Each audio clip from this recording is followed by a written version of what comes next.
نبی صلی اللہ علیہ وسلم کو جب کوئی غم پہنچتا یا کوئی پریشانی ہوتی تو آپ فرماتے یا حی یا قیوم برحمتک استغیث، یا حی یا قیوم برحمتک استغیث، یا حی یا قیوم برحمتک استغیث۔ اے زندہ رہنے والے، اے قائم رہنے والے، تیری رحمت کے وسیلے سے فریاد کرتا ہوں، یا اللہ تو میرا غم دور کر دے۔ ایک اور مسنون دعا ہے، اللہم انی اعوذ بک من الہم والحزن والعجز والکسل والبخل والجبن ودلع الدین وغلبۃ الرجال۔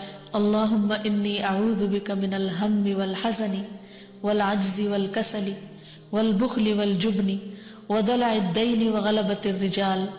اللہم انی اعوذ بک من الہم والحزن والعجز والکسل والبخل والجبن ودلع الدین وغلبۃ الرجال۔ اے اللہ میں تیری پناہ مانگتا ہوں غم، عاجزی، سستی، بخل، بزدلی، قرضداری کے بوجھ اور ظالم کے اپنے اوپر غلبے سے۔